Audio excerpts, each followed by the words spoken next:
Hi ಎಲ್ರಿಗೂ ಮುಂಜಾನೆಯ ಶುಭೋದಯ.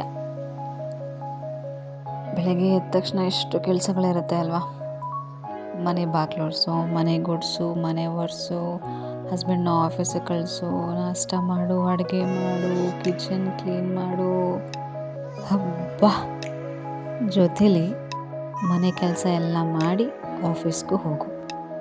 ಹೆಣ್ಮಕ್ಳು ಸ್ಟ್ರಾಂಗು ಗುರು ಅನ್ನೋದು ಸುಳ್ಳಂತೂ ಅಲ್ವೇ ಅಲ್ಲ. ಜಸ್ಟ್ ಒಂದು ಮಿಡಲ್ ಕ್ಲಾಸ್ ಹೆಣ್ಮಗಳು ಮನೆ ಎಲ್ಲ ಜವಾಬ್ದಾರಿ ನಿಭಾಯಿಸದೆ ಫೋನು, ಪಾರ್ಲರು, ಓಡಾಡೋದು ಮಾಡ್ತಿದ್ರೆ ಮನೆ ಹೆಂಗೆ ತಾನೇ ಉದ್ಧಾರ ಆಗೋಕ್ಕೆ ಸಾಧ್ಯ ಅಲ್ವಾ. ಅದರಿಂದ ಹೆಣ್ಮಕ್ಳು ಏನು ಕೆಲಸ ಮಾಡಬೇಕು ಅದು ಮಾಡಲೇಬೇಕು. ಹೆಣ್ಮಕ್ಳು ಏನು ಕೆಲಸ ಮಾಡಬೇಕು ಅದು ಮಾಡಲೇಬೇಕು. ಸೆಲ್ಫ್ ರೆಸ್ಪೆಕ್ಟ್ಗಾಗಿ ಆಫೀಸ್ಗೆ ಹೋಗಲೇಬೇಕು. ಅಟ್ಲೀಸ್ಟ್ ಅದು ಬೇರೆ ಕಡೆ ಕೆಲಸ ಮಾಡೋದಾದರೂ ಆಗಿರ್ಬೋದು, ಅಥವಾ ಹಸ್ಬೆಂಡ್ ಜೊತೆ ಕೆಲಸ ಮಾಡೋದಾದರೂ ಆಗಿರ್ಬೋದು.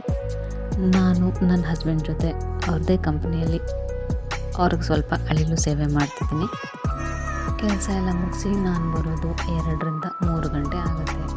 ಮತ್ತು ಕೆಲಸ ಎಲ್ಲ ಮುಗಿಸಿ ಹಸ್ಬೆಂಡ್ ಜೊತೆ ಮನೆಗೆ ಹೋಗೋಕ್ಕೆ 9 ಗಂಟೆ 10 ಗಂಟೆ ಆಗುತ್ತೆ. ಇದು ನನ್ನ ದಿನಚರಿ.